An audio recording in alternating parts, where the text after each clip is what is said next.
I'm Craig Kenneth, a relationship coach and a psychotherapist. Every relationship is different and every breakup is different. Work with me and you'll get professional help on your situation. And if you're in no contact, focused on personal growth, my creative healing course is filled with hours of exclusive content. Available now at AskCraig.net.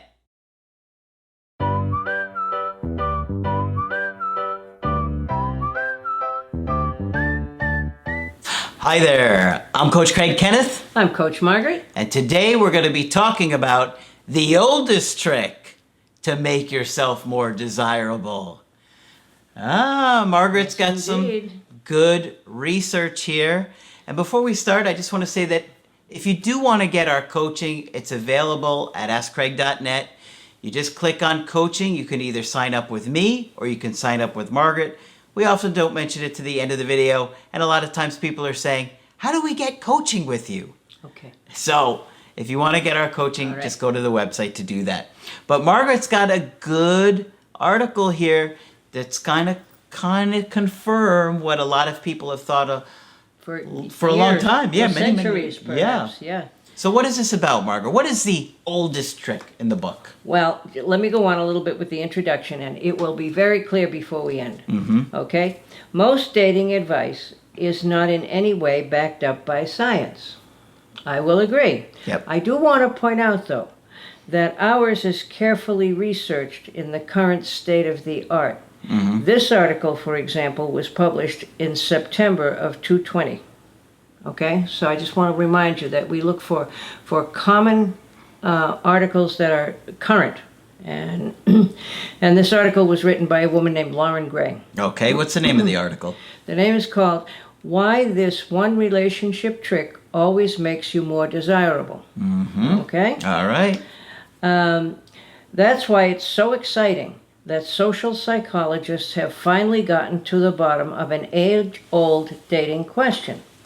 Does playing hard to get actually send desire soaring or put potential partners off? People have asked that question for eons. Mm-hmm. A new study published in the Journal of Social and Personal Relationships suggests that there is good reason to play it cool with your crush by introducing an element of uncertainty and upping your perceived mate value. Gee, I wonder if I've said anything like this. Craig has been saying this for years. Since even before I started the channel, Yes, Margaret have. and I would talk about stuff like this. Yes. All right, let me give him a little disclaimer here, though.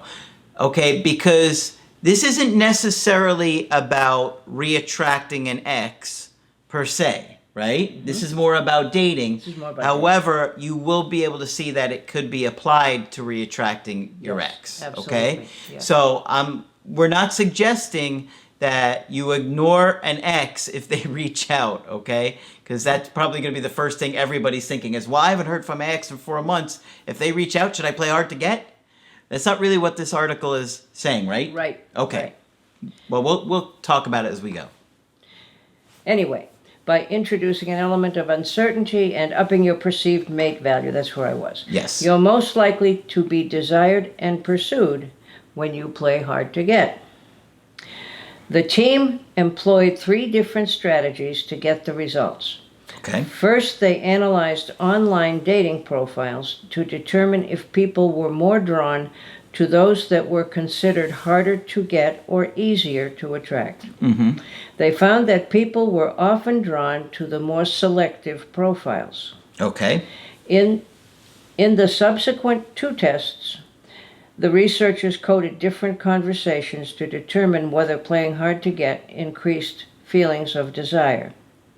They found that when the conversation included disagreement and resolution, rather than enthusiastic agreement up front, the test subjects were more invested in the other person. Interesting. So don't agree too fast. So that would kind of go along with what I've said about being too nice. Yes. Where you're overly nice to the point where you're not really being yourself. Where you're not being real. Yeah. Yeah. Okay. Because their validation was hard won, they tended to evaluate it more highly. These individuals were more likely to end the conversation by expressing romantic interest or seeking more time together, and rated their potential partners as more attractive than the control group. Okay? Okay. So why don't you talk a little bit about that? What are your thoughts about that? Well, apparently, if somebody has to do some negotiating with you before you agree to go out with them, they're impressed by that. That you're not just going to say, oh, yes, okay, I'm so nice and sweet and accommodating. Apparently, you do better if you hold your ground.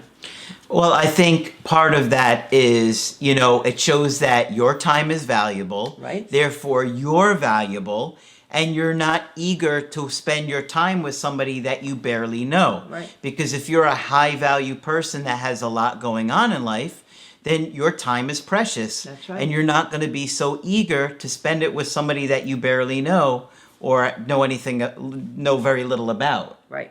Right? So there's Okay. some of that going on there. Absolutely.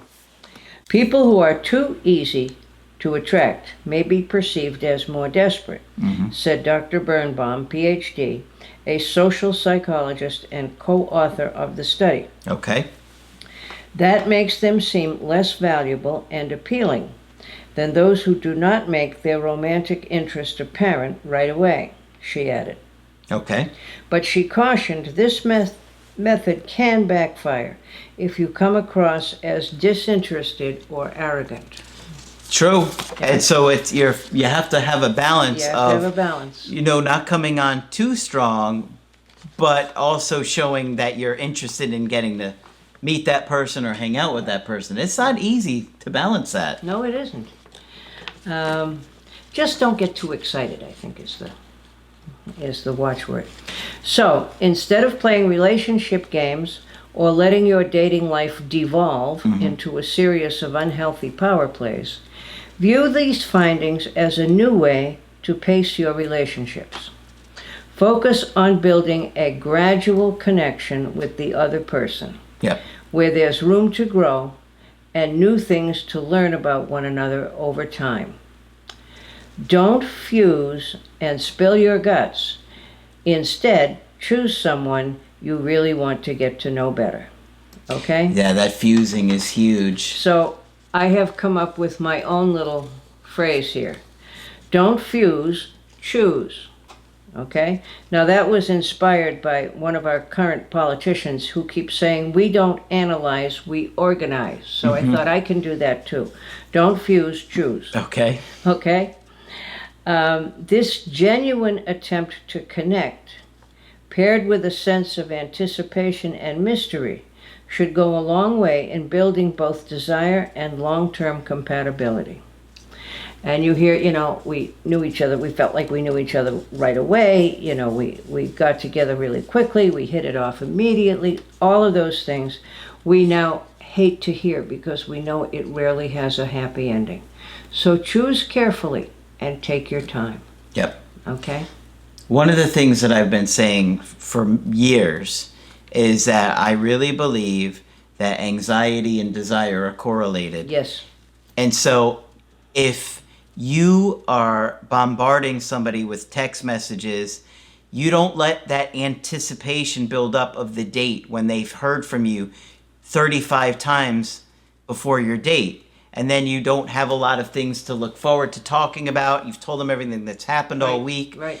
But, you really want to take your time in that process of getting to know them, especially in the beginning, where you want to set up a date and then you have a great time in person and then you wait and reach out to them after maybe 3 or 4 days and say, hey, I'd like to get to see you soon. When are you free? And then you set up another date in person. But don't do it all over text, right? Or over the phone. Well, no chatting continuously. You want to get with that person and have a great time in person. Yeah. But when, even little things make a difference, I believe that, when at the end of the date, you shouldn't bring up, hey, when can I see you again? because it takes away that mystery Yep. of, oh, I wonder if he had a great time tonight. I wonder if he had fun too. Uh-huh. I think a lot of Right. people are like, oh, they're already talking about the next time. Let me kind of, think about how this time went. So I think that there's a lot to this, and that you have to give space to allow for attraction. I remember hearing, years ago, a quote, something about how it's the space between the notes that make the music, Oh, I like that. right? Yeah. So you have to leave the space between the interactions to build the excitement and the anticipation and the desire. So here is scientific proof, Craig, that what you have forever thought and said is true. And the other thing I want to say is that it also speaks to a theme that we return to very frequently, which is don't get into a relationship too quickly. Yeah. It just doesn't work. And this gives you some sort of specific examples, as Craig just said, not to do that. Make some space between the notes. I like that. Yeah. All right. You always want to consider it. And if you have an anxious attachment style, it can be very difficult to sit with that anxiety of, am I going to hear from them again, between the interactions? But that's what confidence is. Mm-hmm. That's when you're displaying that you're a secure person, that your kind of assumption is, of course I'm going to hear from them again. I'm a great guy. But when you're chasing, it's like saying, well, if you think so little about me that I have to keep reaching out to you to keep these interactions going. Right? But if you showing them, I message you and I know you're going to get back with me, because why wouldn't you? I'm a catch. Yeah. Right? It kind of Exactly. implies it. There's an underlying message in there. And so that's why it's very important to think about how you're coming across and your perceived value. And I've done a video a long time ago that said we create our own value. Mm-hmm. That was years ago. You can go back and review that one. But you have to get secure, because a lot of this is displaying the confidence in the time when the insecure people are going to panic and the confident people are going to be like, well, it's just a matter of time. Yeah. Or if he calls or he doesn't call, my life will go on. But it's very difficult for the anxious folks. That's why you have to focus on You have doing to the work. You have to work at it. Yeah. Yes. You have to exercise control. Yeah. Remember, don't fuse. Choose wisely. Mm-hmm. But you could see that even the research is backing up our theories and my theories that we've been talking about for a long time. I knew you would love this article, Craig. I love it. I do. I didn't get to knew you review would. this one. Okay. All right. So if you want to get our help personally, just go to my website, askcraig.net. Sign up for the coaching option that works best for you. I do email coaching and I do Skype. And of course, Margaret is available for Skype coaching. If you feel that I can be helpful, please sign up. Just click on Margaret on the top of the website to do that. That's it for this video. I'm Coach Craig Kenneth. I'm Coach Margaret. And we will talk with you soon.